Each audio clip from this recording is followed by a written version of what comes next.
Graça, paz e misericórdias da parte de Deus Pai e da parte do Senhor Jesus Cristo vos sejam multiplicadas. Amém? Amém. Graças a Deus, porque o Senhor é bom. Sua misericórdia dura para sempre, de geração em geração, a sua fidelidade. Quem somos nós? Quem somos nós? Pecadores indignos?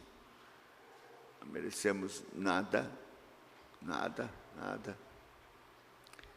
Mas o Senhor, por sua graça,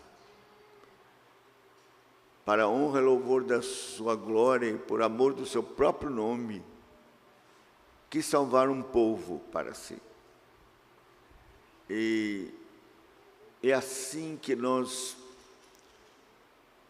vemos como Ele se manifesta através dos seus servos, revelando a sua vontade conforme está nas Escrituras, conforme é a verdade em Cristo.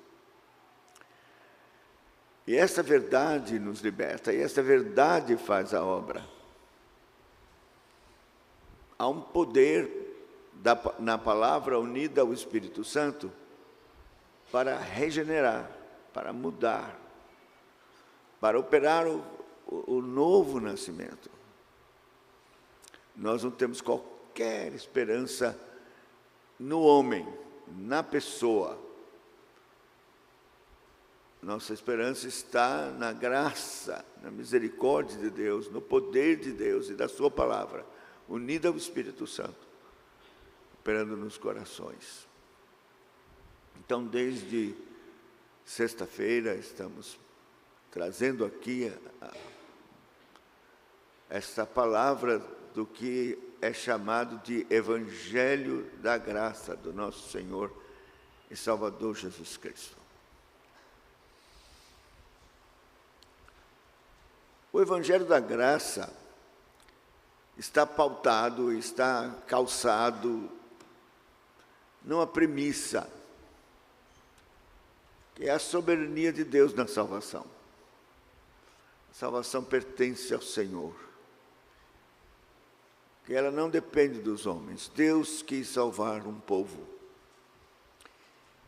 E então realizou toda a obra que era necessária na pessoa bendita do seu Filho, para que esse povo fosse resgatado, salvo, separado, santificado, se tornasse a noiva do Cordeiro, que é o Senhor Jesus Cristo. Durante muito tempo,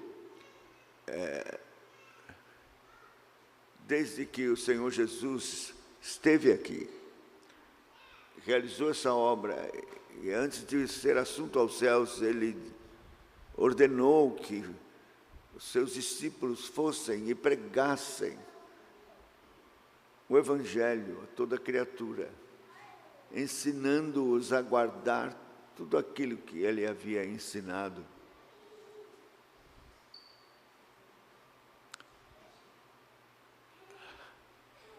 E o Espírito Santo foi derramado no dia do Pentecostes para encher de poder esses discípulos, para que, cheios do poder, eles tivessem ousadia e pudessem pregar com fidelidade a palavra de Deus. O Espírito Santo, portanto, é o grande responsável de dirigir a igreja, de encher de poder os crentes, o povo de Deus, de guardá-los e de usá-los para a sua honra, para a sua glória. Mas nós sabemos que há um grande adversário, o inimigo das nossas almas. Ele quer deturpar tudo que é de Deus. Ele já está condenado, a sentença já está determinada, ele será lançado no lago que arde com fogo e enxofre, com a besta, falso profeta, O seu lugar é no mais profundo do inferno. Ele e todos os seus demônios serão atormentados pela eternidade afora. Mas ele não se conforma. Ele quer causar o maior dano possível à obra de Deus, aos planos de Deus, aos propósitos de Deus, mesmo sabendo que não vai conseguir êxito nenhum. Mas isso também é propósito de Deus, que ele agisse. Por isso Deus ainda não o consumiu. Deus usa Satanás. Lutero dizia que Satanás, o diabo, é o diabo de Deus. Deus usa o diabo para cumprir seus propósitos. Mas a ruína que ele faz, Deus, pelo Espírito Santo, através da palavra de Deus, corrige. Alguns vão continuar no erro, são filhos da perdição, preparados para isso mesmo.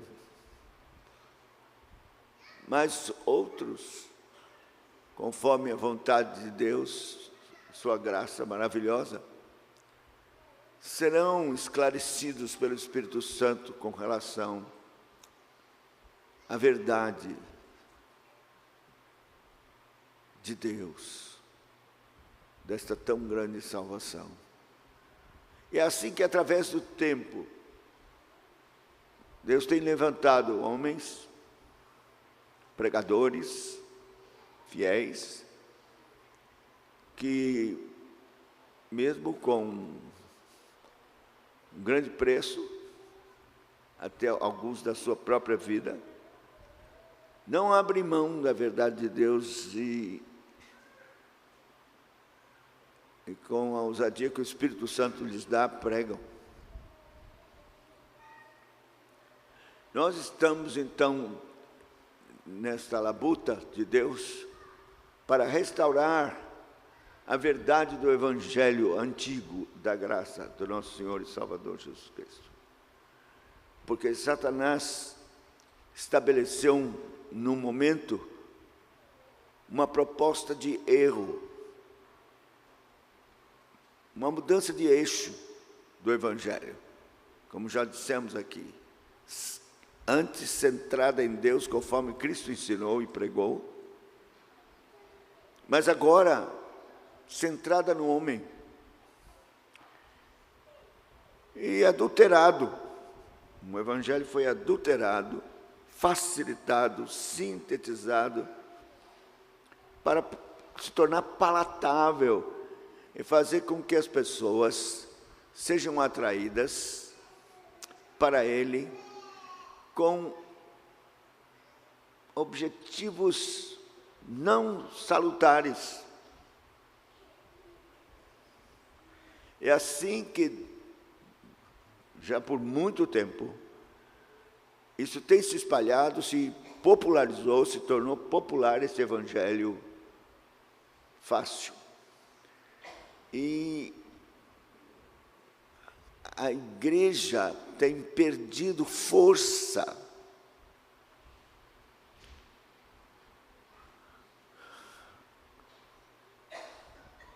Os crentes não têm experimentado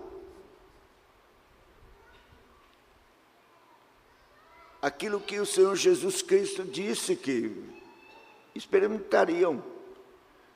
Jesus disse assim: eu vim para que tenham vida e a tenham em abundância. E a tenham em abundância. Mas os crentes não têm experimentado essa abundância. Muitos têm uma vida medíocre, fraca, se arrastam espiritualmente, são vencidos pelas paixões carnais, pelos interesses do mundo, dão tão pouco para Deus, para Cristo. O amor para com Ele é fraco.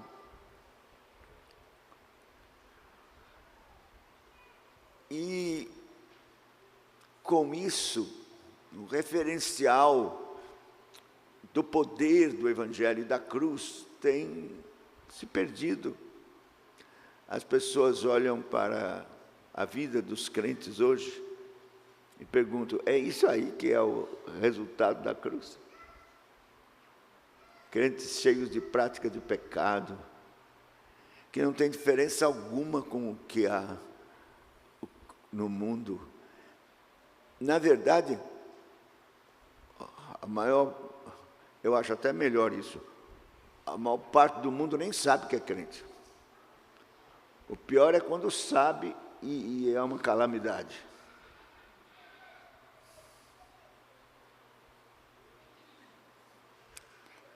E o Salmo diz: só homens, até quando tornareis a minha glória em vexame?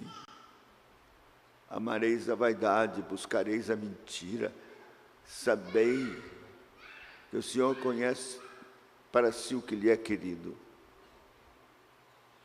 E ainda, o meu nome é blasfemado entre os gentios por vossa causa.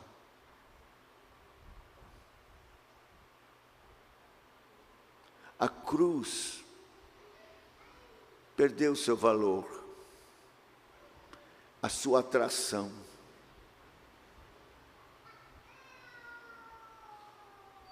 E era isso que o diabo queria.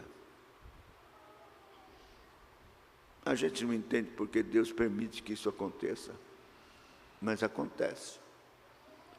Há um tempo em que a igreja experimenta esta frieza, mornidão e uma vida espiritual inexpressiva. Jesus diz assim: quem crê em mim, do seu interior fluirão rios de água viva. Ele não está falando de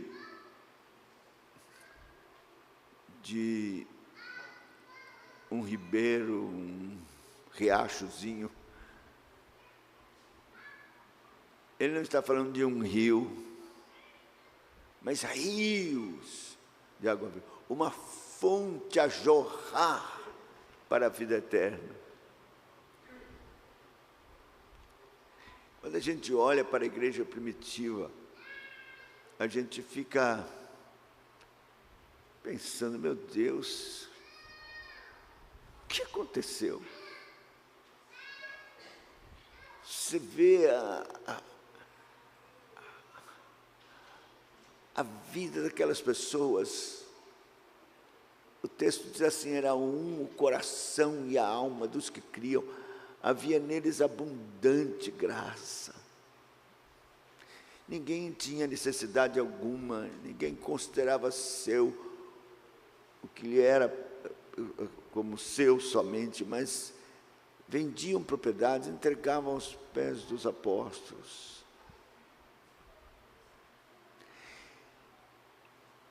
Saíam de casa em casa, tanto pregando a palavra de Deus, como se reunindo com alegria, comendo com singeleza suas refeições. Partiam o pão. Eram cheios de poder. Não negavam o nome do Senhor até a morte. Muitos foram mortos à espada, cerrados ao meio, queimados na fogueira, mas não negaram o Senhor até a morte.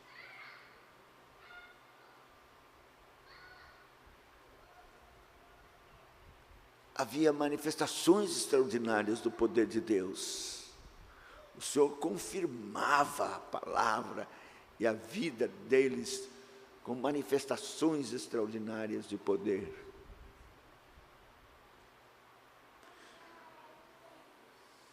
Caíram na simpatia de todo o povo. A palavra de Deus depois diz que a Ásia toda foi alcançada num pequeno espaço de tempo. o Evangelho alcançou a Ásia Menor toda. Então a igreja era viva, pujante. Deus era glorificado na vida destas pessoas. Mas mudou.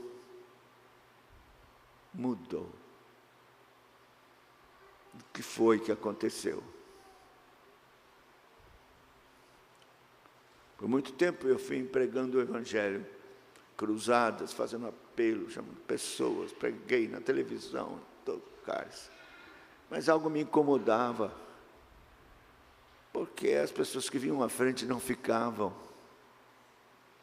Eu não via mudança nenhuma na igreja.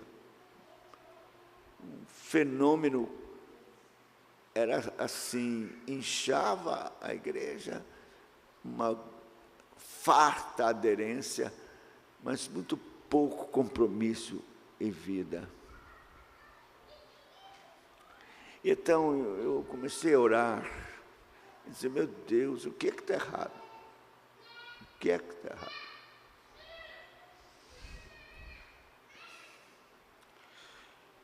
Foi então que o Senhor teve misericórdia de mim.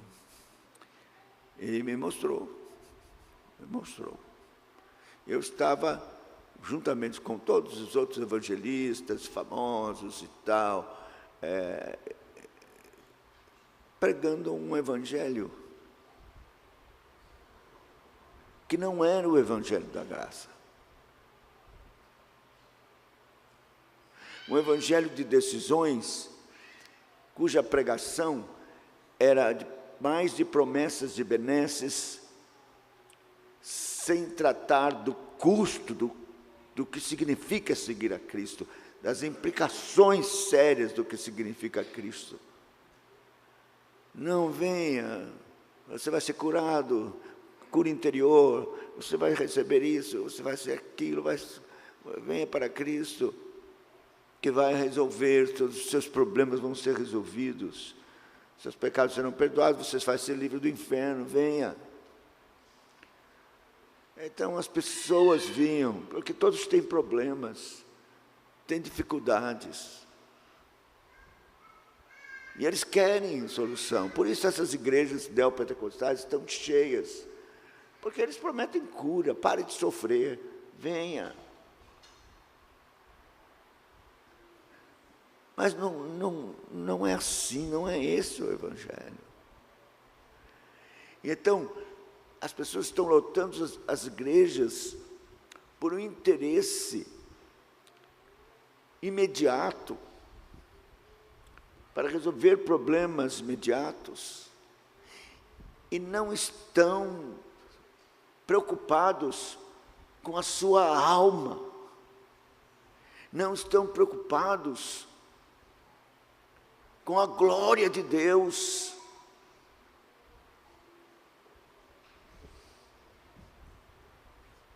E nem é pregado a pessoa bendita do Senhor Jesus Cristo e sua obra gloriosa realizada por nós, pela nossa salvação.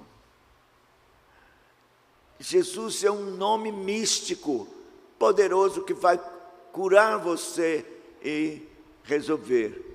Jesus é Senhor, pronto.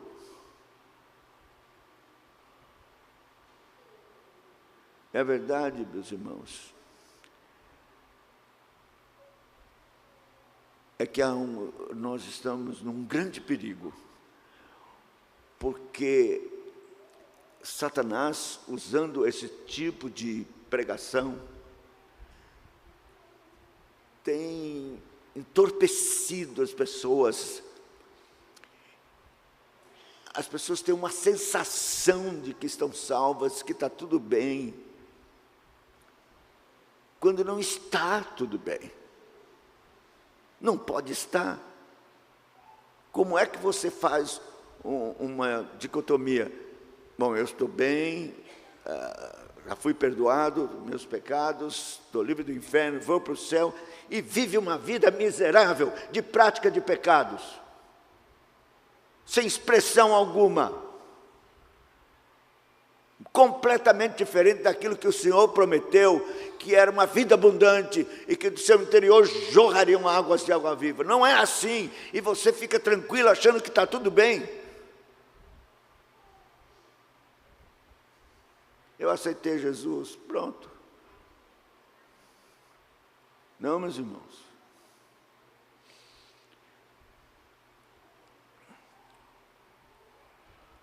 O apóstolo Paulo faz esse tipo de confronto com a igreja de Corinto. A igreja de Corinto era uma igreja cheia de manifestações, de dons e sensações. Era uma igreja animada, entendeu? Tinha grupos diferentes.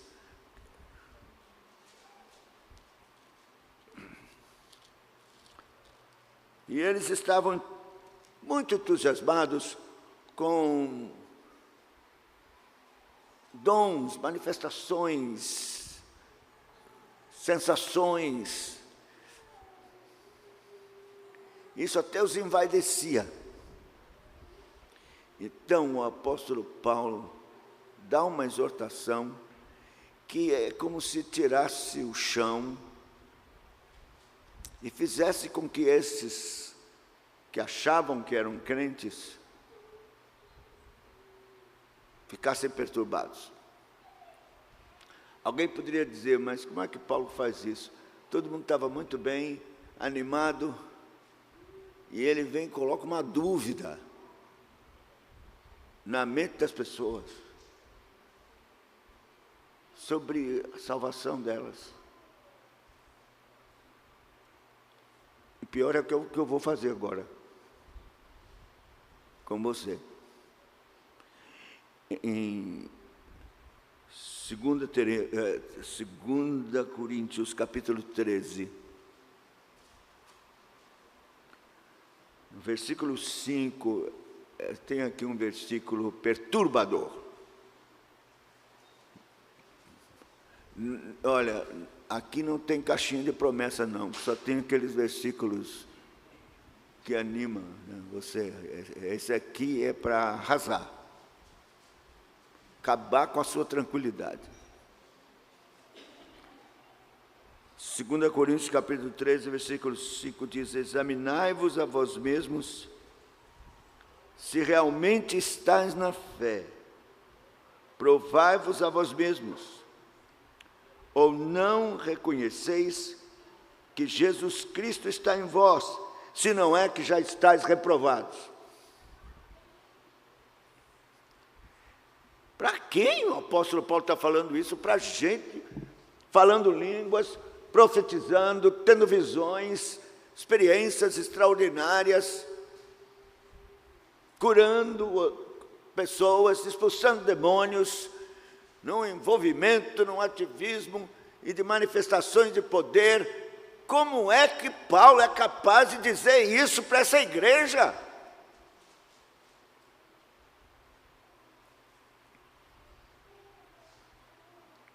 Claro que não foi ele, foi o Espírito Santo.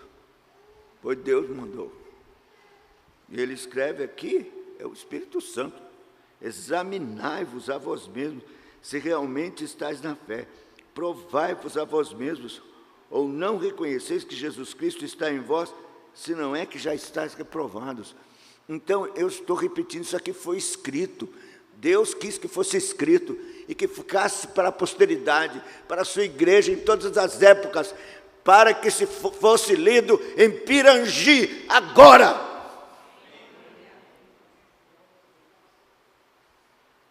Examinai-vos a vós mesmos se realmente estáis na fé, se não é que já estáis reprovados.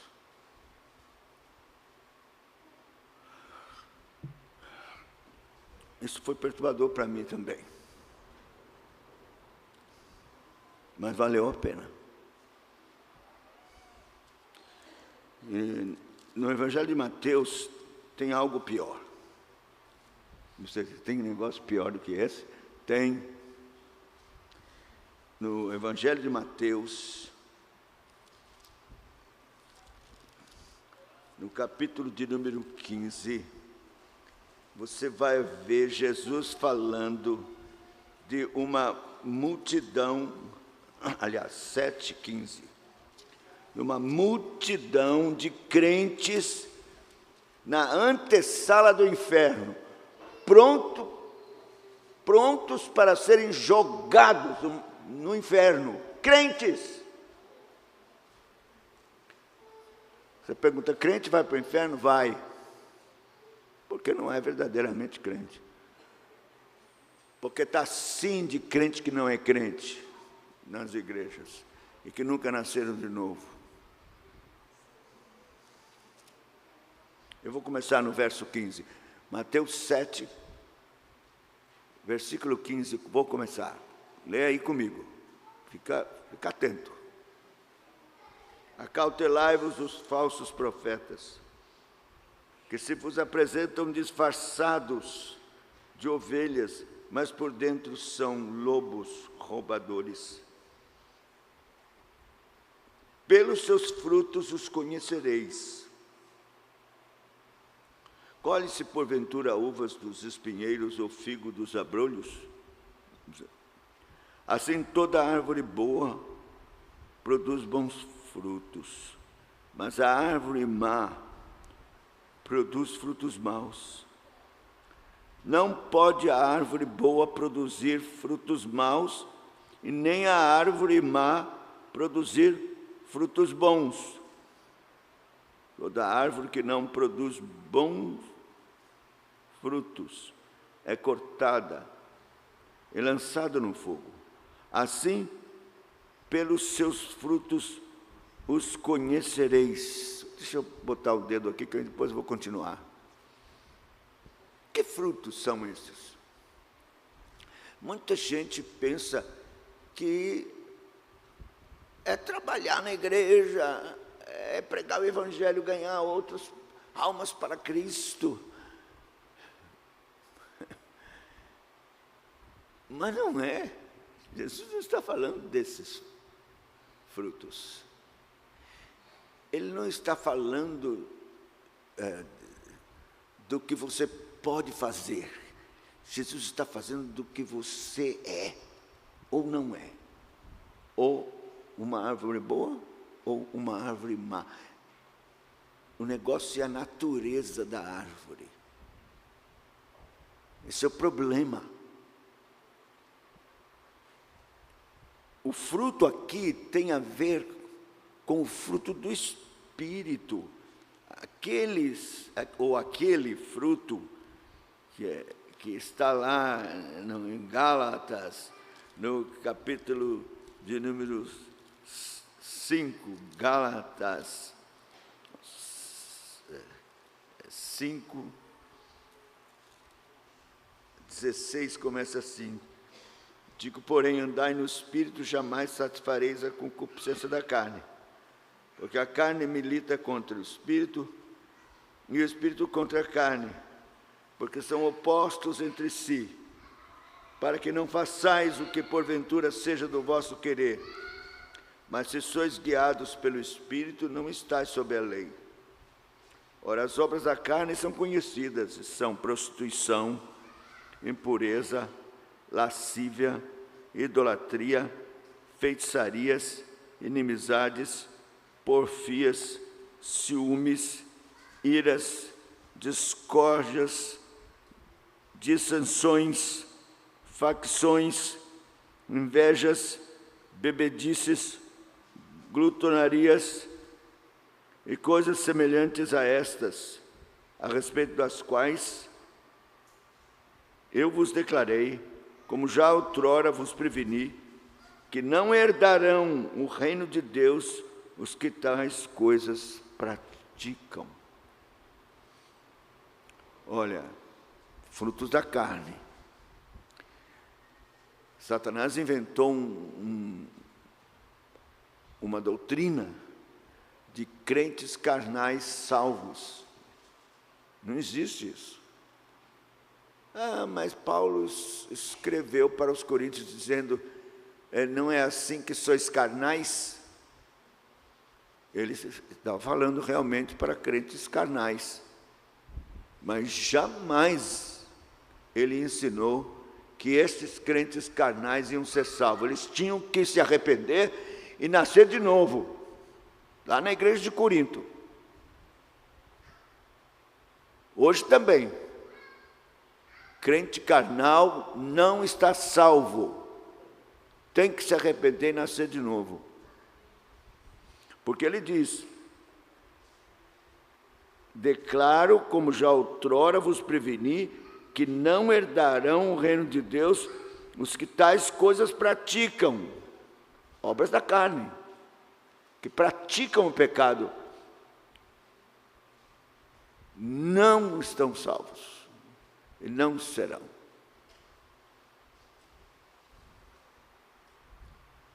Mas o fruto do Espírito é amor, alegria, paz, longanimidade, benignidade, bondade, fidelidade, mansidão, domínio próprio.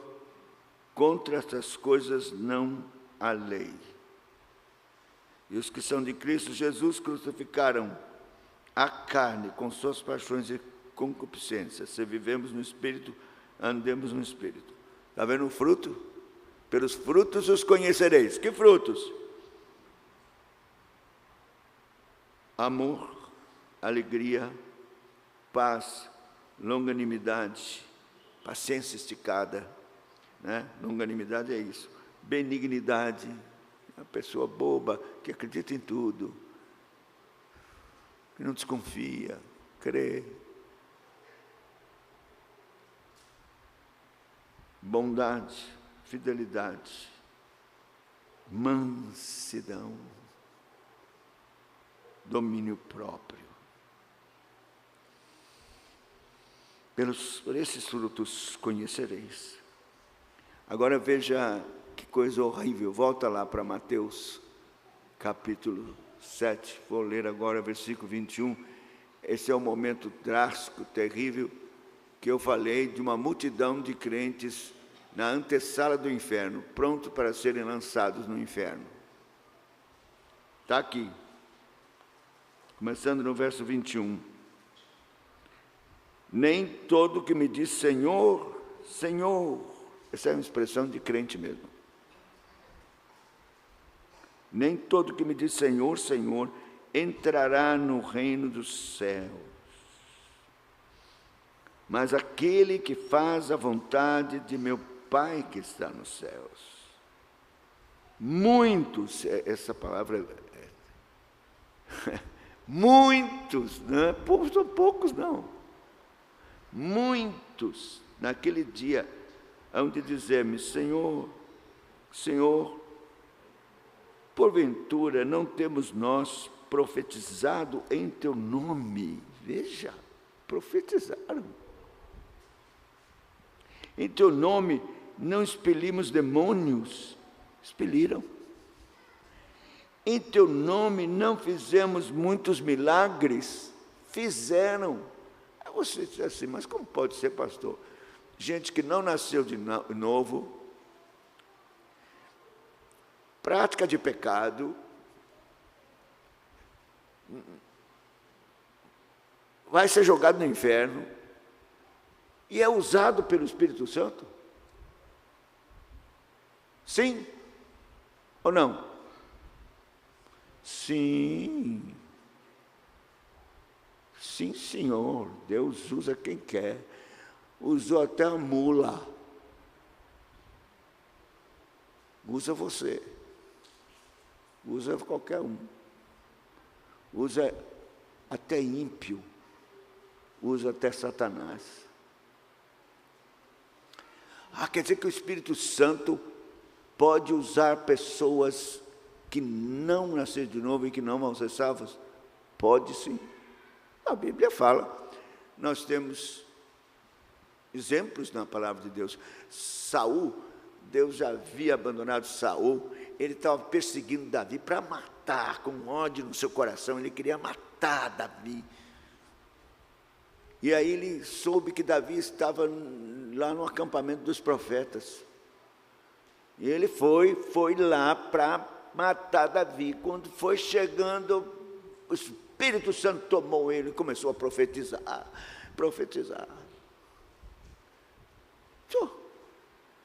Ficou dito: está Saul entre os profetas? Sim, o Espírito Santo usou Saul,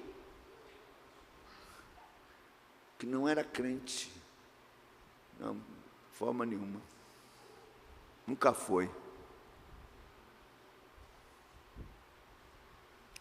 Usou Balaão, somente o que o Senhor me disser falarei.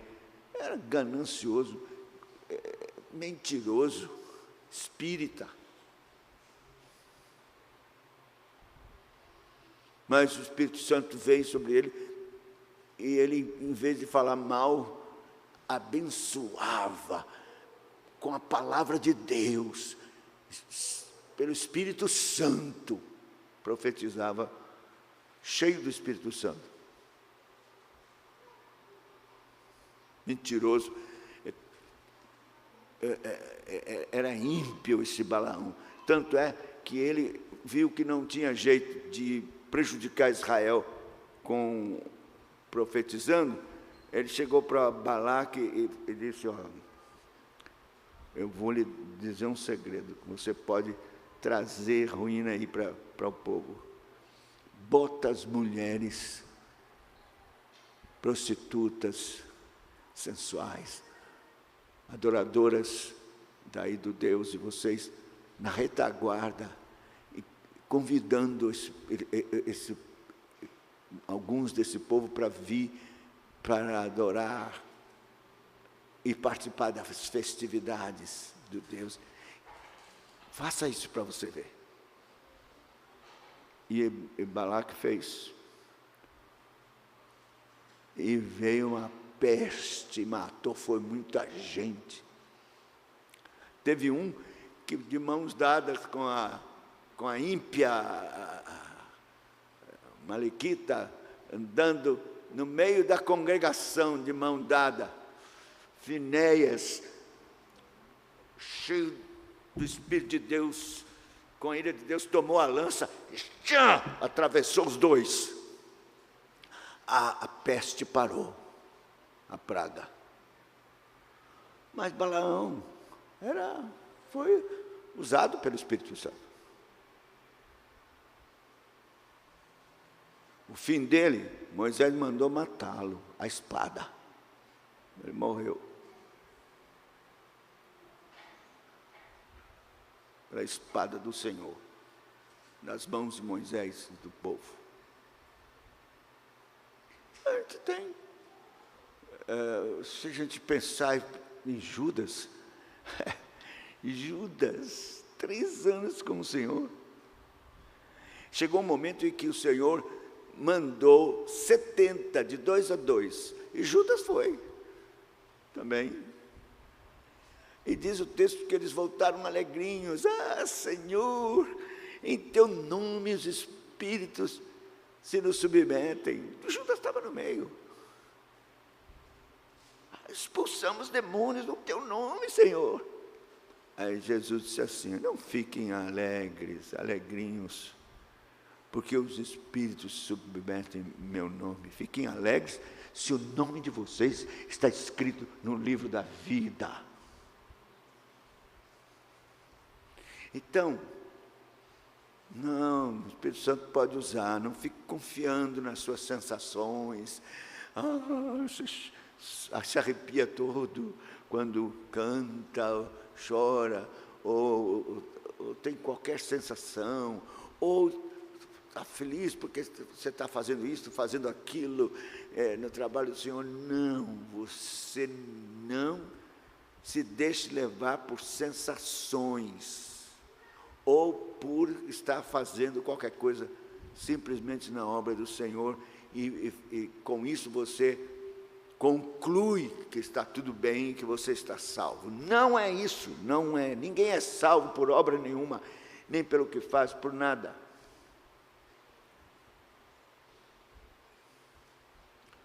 Será que seu nome está escrito no livro da vida? você está dando fruto do Espírito, que é a vida de Cristo manifestada em você, nos seus membros, no seu corpo, sua vida, seu testemunho, pureza, santidade.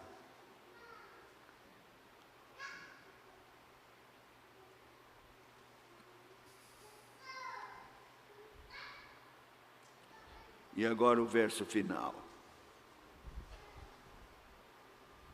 Vou ler de novo o 22.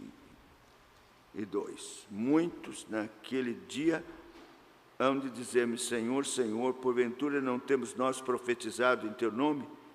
Em Teu nome não expelimos demônios? Em Teu nome não fizemos muitos milagres? Fizeram. Então lhes direi explicitamente: nunca vos conheci, apartai-vos de mim, os que praticais a iniquidade. Os que praticais a iniquidade. Fazendo tudo isso, estavam praticando a iniquidade. Meus irmãos, é muito importante, sério, você fazer essa distinção. Porque a Bíblia não ensina impecabilidade. A Bíblia não ensina isso. Todos pecamos. Você tem que saber a distinção entre pecar, esporadicamente cair, pecar, todos os dias pecamos, e prática de pecado. Um irmão dizia assim: o pecado é como o trem. Se ele é uma pessoa verdadeiramente nascida de novo, é raro acontecer um acidente com o trem. Acontece. Mas o que não é nascido de novo é como o trem chegando na estação na hora certa. Vai pecar mesmo. Pá, pá, pá. Dominado por prática de pecado. Um determinado pecado, ou outros, ou vários, que você está dominado e não tem como se livrar dele, está dominado.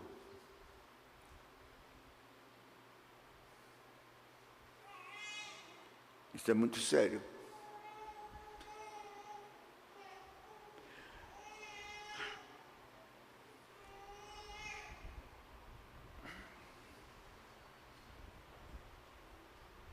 Meus irmãos, eu estou dizendo tudo isso porque eu preciso falar, e caminhando para o fim, mas preciso falar da obra de Cristo.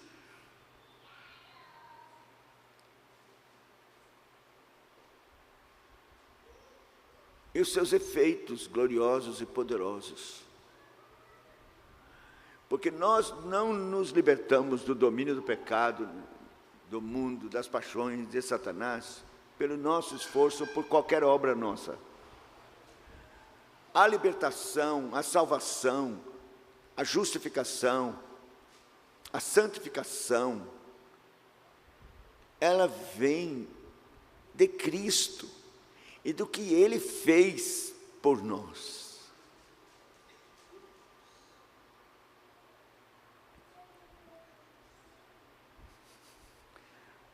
Na primeira carta aos Coríntios, isso fica bem claro. No capítulo 1, o apóstolo está tratando aqui da obra da cruz. E ele fala então do poder da mensagem da cruz, da obra da cruz. Eu vou ler então, preste atenção, a partir do verso 18: certamente a palavra da cruz é loucura para os que se perdem, mas para nós que somos salvos, poder de Deus. Pois está escrito: destruirei a sabedoria dos sábios, aniquilarei a inteligência dos instruídos. Onde está o sábio? Onde está o escriba? Onde o inquiridor desse século? Porventura não tornou Deus louca a sabedoria do mundo? visto como na sabedoria de Deus, o mundo não o conheceu por sua própria sabedoria, aprove a Deus salvar os que creem pela loucura da pregação. Porque tanto os judeus pedem sinais, como os gregos buscam sabedoria, mas nós pregamos a Cristo crucificado, escândalo para os judeus, loucura para os gentios, mas para os que foram chamados, tanto judeus como gregos, pregamos a Cristo poder de Deus e sabedoria de Deus, porque a loucura de Deus é mais sábia do que os homens, e a fraqueza de Deus é mais forte do que os homens. Fraqueza de Deus aqui é a humilhação de Cristo e sua obra na cruz. É mais forte do que tudo. Irmãos, reparai na vossa vocação, visto que não foram chamados muitos sábios segundo a carne, nem muitos poderosos, nem muito de nobre nascimento. Pelo contrário, Deus escolheu as coisas loucas do mundo para envergonhar os sábios, e escolheu as coisas fracas do mundo para envergonhar as fortes. E Deus escolheu as coisas humildes do mundo e as desprezadas, e aquelas que não são, para reduzir a nada as que são, a fim de que ninguém se vanglorie na presença de Deus. Agora presta atenção. Mas vós sois dele em Cristo Jesus, o qual se nos tornou da parte de Deus, o qual Cristo se nos tornou da parte de Deus, sabedoria, justiça, santificação e redenção, para que, como está escrito, aquele que se gloria, glorie-se no Senhor. Da parte de Deus, Cristo é para nós. Sabedoria, justiça, santificação e redenção. Tudo o que precisamos vem de Cristo e da sua obra na cruz. Meus irmãos, isto é fundamental. Você não pode abrir mão disto. Não há vida cristã sem isto. Deus quis que Cristo, seu Filho amado, fosse a fonte de salvação para aqueles que Ele amou e escolheu antes da fundação do mundo. Por isso, Cristo tinha que vir, porque não há outro jeito, não há outra forma. Isso fica bem claro quando o Senhor Jesus, agora como homem encarnado, Deus encarnado como homem, faz uma oração no Getsemane. Senhor, Pai, Abba, Pai, todas as coisas te são possíveis. Se é possível, passa de mim este cálice sem que eu beba. Isto foi necessário. Era preciso que Cristo expressasse assim. Primeiro, pela sua humanidade, a fraqueza da sua humanidade, sustentada pela sua divindade. E segundo, porque era preciso que ficasse bem claro que não havia outro plano, não havia outra forma. Então, não se faça a minha vontade humana, mas a tua vontade. E o cálice não foi passado, ele teve que beber até a última gota, sorver o cálice da ira de Deus que era contra nós. Então, o que eu gostaria agora é que você entendesse e colocasse todo o seu coração nisso que eu vou falar aqui, e resumir a obra bendita e gloriosa de Cristo, que Ele fez, concluiu, perfeita e cabalmente, e que foi aceita pelo Pai, e que tem poder de fato para lhe justificar, perdoar seus pecados, mas também extirpar pela raiz o mal e dar a você vitória contra o pecado e vida abundante para Deus em Cristo. Jesus disse: a obra que Deus quer é esta, que creiais naquele que Ele enviou, porque Ele fez a obra perfeita.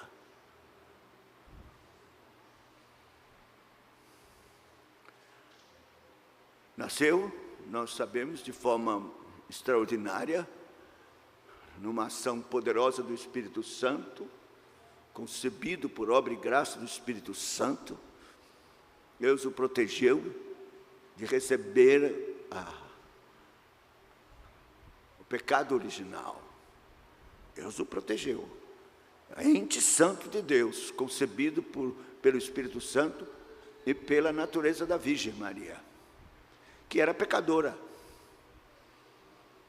Não estou fazendo blasfêmia nenhuma. A própria Maria escreveu: a minha alma engrandece ao Senhor, meu espírito se alegra em Deus, meu Salvador. Ela precisava de um Salvador. Mas a obra do Espírito Santo protegeu o ente santo. Cristo, Deus preparou um corpo para ele absolutamente puro, santo, sem qualquer influência diabólica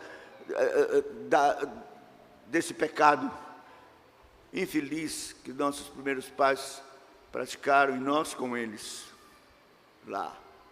Ele nasceu ente santo, bebê puro e santo, verdadeiro homem, verdadeiro Deus.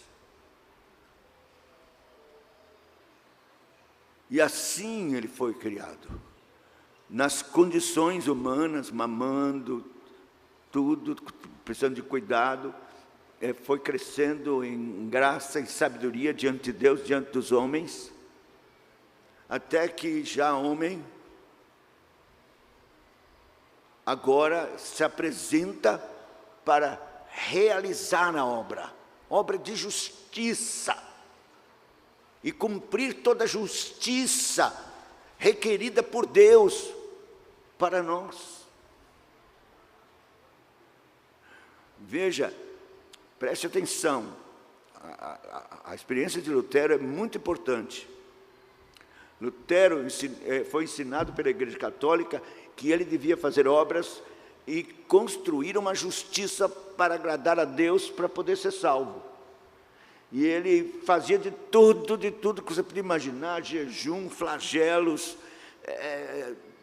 dava esmolas e tudo, e era atormentado, ele não conseguia cumprir essa justiça. Pecava, ia para o confessionário várias vezes ao dia, o confessor já não aguentava mais, e nada podia trazer paz ao coração desse homem. Então, um dia, lendo Romanos 1:16, ele lê: não é só o justo viverá pela fé. Para mim, o mais importante está exatamente aqui.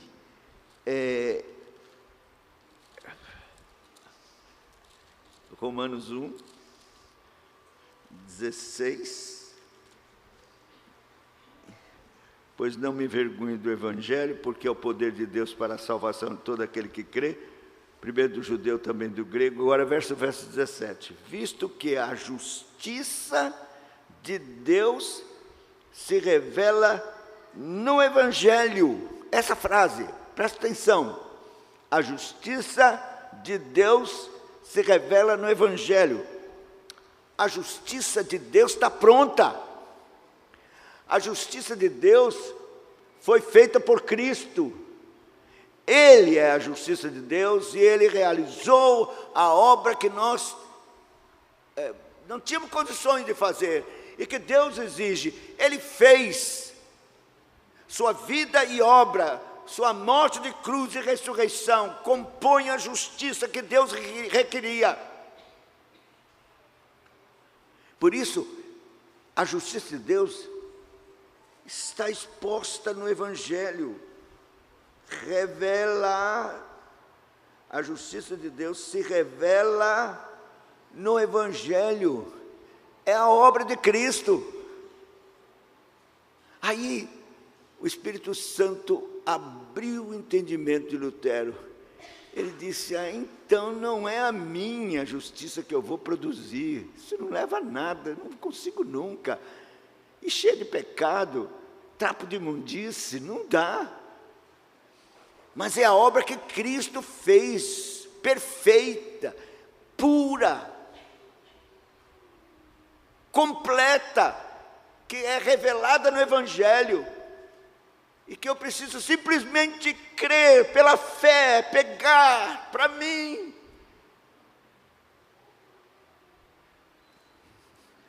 E me apoiar nela, e crer nela, na obra que Cristo fez por mim. Pura. Meus irmãos, olha, eu percebo que nós vivemos num país de tradição católica, e muitos vieram de lá, e é difícil tirar esse ranço, sabe, essa coisa de confiar nas obras. A gente é ensinado tudo, mas parece que volta a confiar nas obras, nossas obras. Mas as nossas obras de justiça, as coisas boas que você faz, são contaminadas com o seu pecado. Eu sempre faço uma ilustração. Pega uma folha de papel A4, cara, bem branquinha, você usa para fazer impressão, né? Pega aquela folha, imagine se você caiu num fosso de lama, da cabeça aos pés, todo de lama, e aí você vai tentar pegar essa folha sem sujar. Não tem jeito, a hora que você encostar, pá, você sujou a folha branquinha. É isso, você tentando fazer boas obras, você é como um imundo, e então todas as suas obras de justiça serão trapos de imundície, serão contaminadas com o seu pecado. Deus não pode aceitar. Por isso Cristo veio, puro, puro, santo, santo, santo, limpo, limpo, limpo, e realizou essa obra pura, sem defeito, sem mancha. Tanto na sua vida perfeita de obediência à lei, ele obedeceu à lei perfeitamente. Todos os 10 mandamentos ele cumpriu, perfeitamente, jamais pecou. Ele fez tudo por nós, até enfrentar Satanás por nós, venceu. É muito interessante você analisar a tentação. O diabo não queria tentá-lo como homem,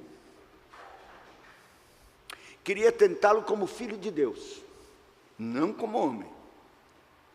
Se és filho de Deus, então faz essa pedra transformar em pão. Aí Jesus respondia como o homem tinha que responder: nem só de pão viverá o homem, mas de toda palavra que sai da boca de Deus. Aí levou no pináculo do templo: se é filho de Deus, atire-te, porque está escrito que os anjos vão Aí Jesus responde como homem: não tentarás o Senhor teu Deus, tal. Jesus não entrou na dele. Jesus estava aqui para vencer Satanás como homem por nós. E venceu, citando as Escrituras: está escrito, está escrito.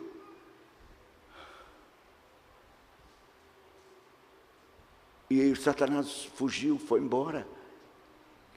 Cristo venceu como homem por nós, obedeceu a lei perfeitamente por nós, venceu Satanás por nós e ainda pagou a nossa dívida na cruz.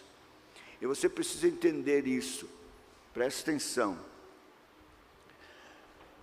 Você talvez tenha ou já ouviu a pregação de que Cristo morreu pela humanidade toda, por cada um, indistintamente, que existiu, ou existe, ou existirá nesse planeta. Então você aprendeu errado. A Bíblia não diz isso. A Bíblia ensina que a morte de Cristo não foi representativa pela humanidade. Não. A morte de Cristo foi substitutiva, vicária. Você sabe que a palavra vigário significa substituto de Cristo. O pessoal chama o padre de vigário, como substituto de Cristo. Está errado, ele não é substituto de Cristo. O Espírito Santo é o substituto de Cristo. E Cristo morreu uma morte vicária, substitutiva, substituindo os eleitos, cada um que o Pai escolheu.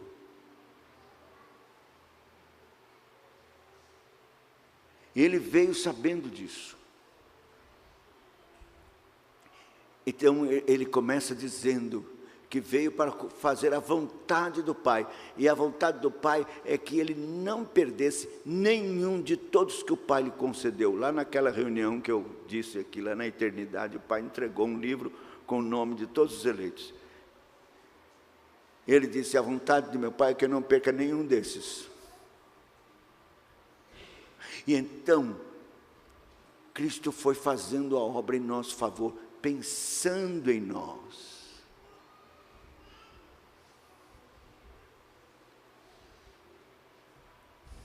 Quando ele estava na cruz, ele pensava em mim. Ele pensava em nós. Ele pensava em todos os eleitos. Ele decorou a lista no grande livro da vida. Aí você pode pensar, mas Cristo estava morrendo na cruz, pensando em mim, que ia nascer 2000 anos depois. Sim, Senhor, por isso ele tinha que ser Deus. Para Deus não tem dificuldade nenhuma. A morte de Jesus foi particular,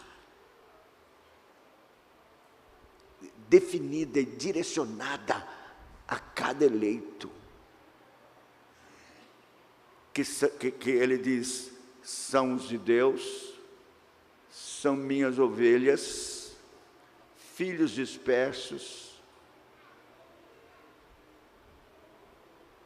Ele disse: eu não rogo pelo mundo, não, eu rogo por aqueles que tu me deste, porque são teus.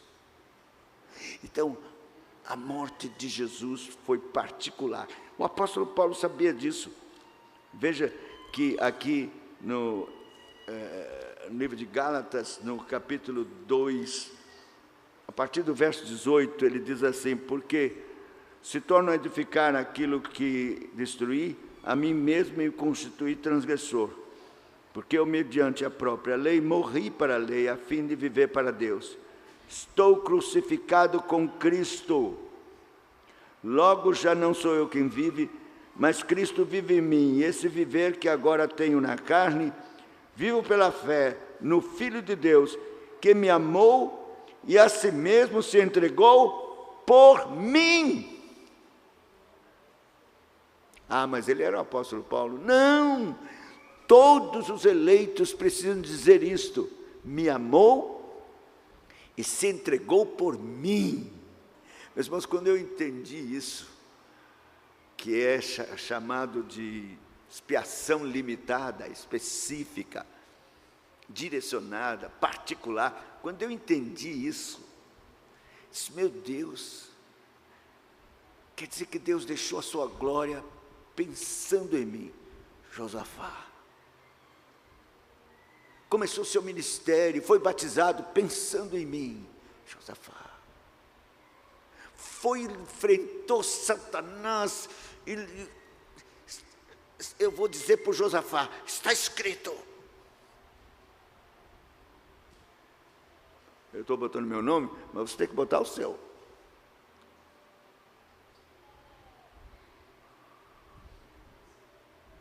E quando estava na cruz, eu creio que ele balbuciou entre gemidos: meu nome.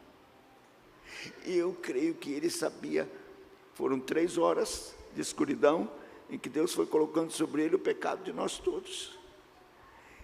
E ele sabia exatamente, esses agora é de Josafá. Todas essas misérias vergonhosas, tão horríveis, é dele. Ele pensava em você. Ele substituiu você. Ele balbuciou seu nome entre gemidos na cruz. Ele morreu por mim. Isso é demais. Quando eu entendi isso, eu disse, meu Deus, como o meu amor é tão fraco. O Senhor fez tudo isso por mim. E eu amo o Senhor tão pouco. Eu me lembro daquele hino que diz, morri na cruz por ti, que fazes tu por mim? Quer dizer, qual é a nossa resposta? Eu não sei, meu Deus, eu fico pensando nos crentes que é uma dificuldade para vir para a igreja, uma dificuldade para vir para a reunião de oração. Possível, eles não sabem o que Cristo fez em favor deles particularmente.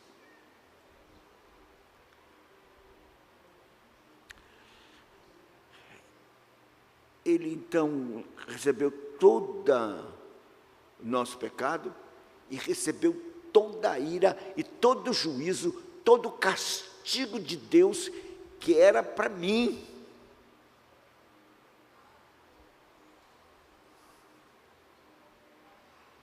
Ele recebeu sobre si. O castigo que nos traz a paz estava sobre ele, pelas suas pisaduras, chagas, feridas, fomos sarados.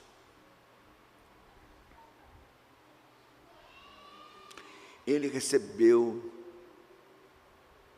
meu juízo.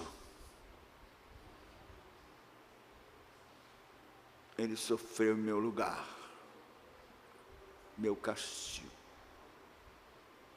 Toda a ira de Deus, Deus derramou, descarregou sobre ele. E era para mim. Eu me lembro quando eu era jovem, eu conheci um radialista em São Paulo, se chamava Joia Júnior, um grande poeta. Talvez você tenha ouvido já falar nele.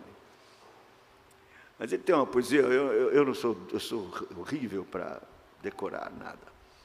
Mas você pode achar lá no YouTube, Joia Júnior, nada era dele. Aí ele diz que um poeta escreveu uma poesia que dizia assim, nada era dele.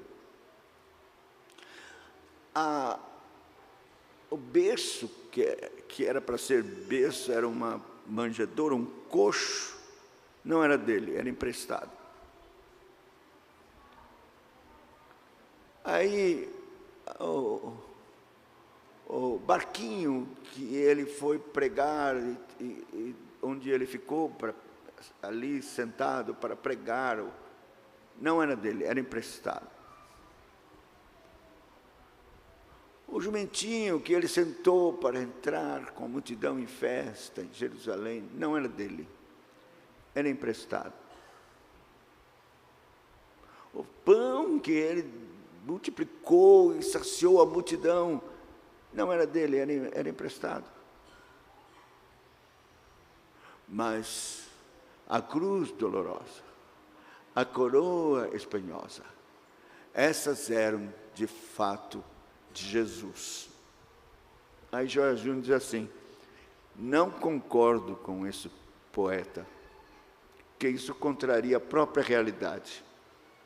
O coxo, o barquinho, o jumentinho, o pãozinho, tudo era dele, ele os criou. Mas a coroa espinhosa e a cruz dolorosa, essas não eram dele. Essa cruz era minha. Então, ele fez por mim, cumpriu essa justiça em meu favor. E é no que eu devo depositar confiança e crer de todo o meu coração para perdão dos meus pecados, lavados no sangue de Cristo, e para ser justificados pela sua ressurreição. A Bíblia diz que ele ressuscitou o terceiro dia para nossa justificação. Então, a obra de Cristo. Estava falando com o pastor que um puritano, pregador, velhinho, estava agora no leito de morte, mas tinha trabalhado muito, feito muito para o Senhor, muito. Então os colegas, amigos vieram para visitá-lo, e o que eles queriam tratar era sobre a morte mesmo. Aí eles falaram com ele e disse: colega, irmão, você está preparado para morrer? Estou.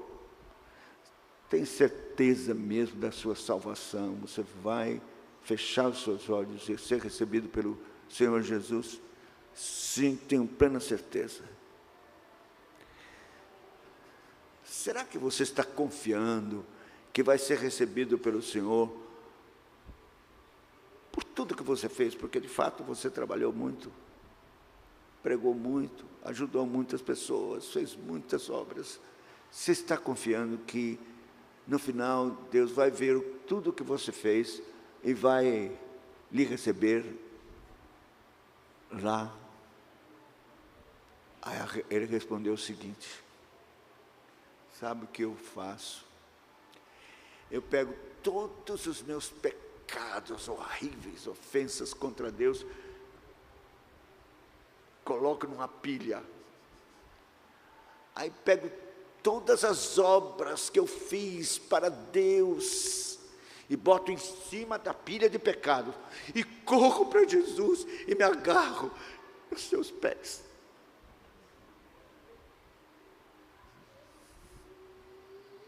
Porque Ele morreu por mim. Ele fez a obra de justiça que Deus o Pai aceitou.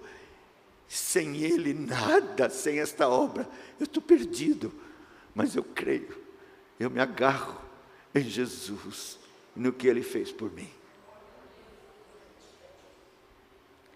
É assim que você crê?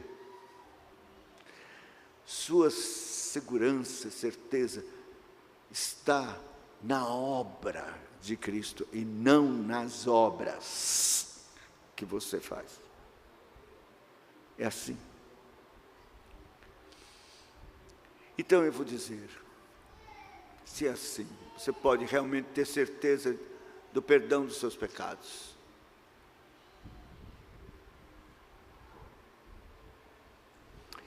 E da justificação. Mas eu vou dizer uma coisa para você.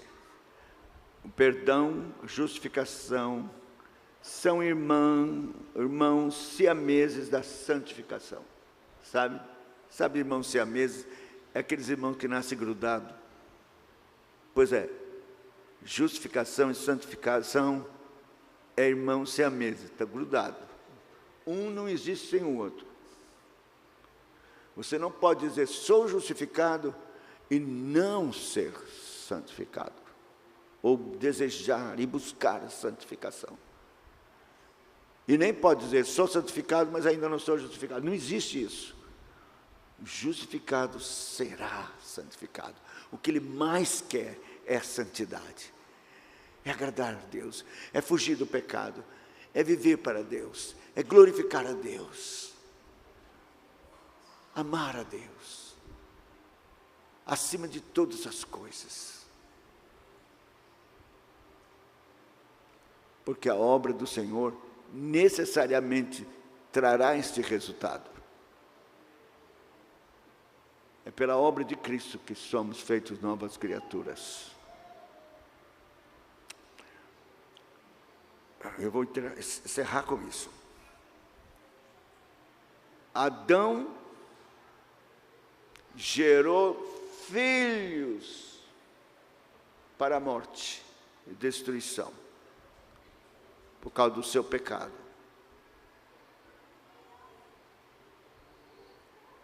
Mas Cristo é o último Adão. Com a sua morte e ressurreição, ele se tornou um Adão vivificante. Por favor, abre aí em 1 Coríntios 15. Eu quero terminar com isso, é muito importante.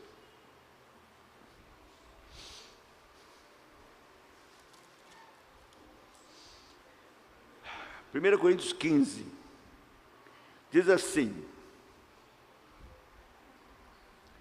pois assim, eu estou lendo o verso 45, 1 Coríntios 15, 45. Pois assim está escrito: o primeiro homem, Adão, foi feito alma vivente. Então, o que ele produziu foi alma vivente. Então, os filhos de Adão, todos são almas viventes, quer dizer, estão vivos. O último Adão, porém, é espírito vivificante. É bem diferente. Se você crê em Cristo, se você confia em Cristo e no que Ele fez na sua vida, no que Ele é e no que Ele fez, sua obra, então você, pela ressurreição de Cristo e pelo fato de Ele ser espírito vivificante, Ele lhe vivifica, que significa recriar. Recriar. Você se torna nova criatura.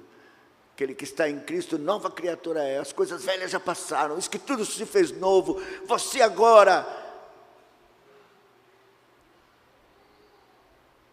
é vivificado pelo Espírito vivificante de Cristo. E agora você vive no mundo, mas vivificado pelo Espírito vivificante. Nova criatura. Filhos e filhas de Deus, cheios do Espírito Santo, sendo luz, sal, vivendo para a glória de Deus, exaltando o poder da cruz, para todos possam ver o resultado da cruz em você e glorifiquem a Deus, o Pai que está nos céus. Oh, que Deus abençoe grandemente essa igreja, que a semente do Evangelho gloriosa, do poder do Evangelho de Cristo vivificante, possa produzir aqui uma pleiade, um povo vivificado, cheio da graça, novas criaturas, cheios do Espírito, e seja uma bênção aqui, nesta cidade. Que esta igreja seja conhecida, não por qualquer outra coisa, senão pela vida de Cristo nos seus membros. Vida de vitória gloriosa, vida abundante,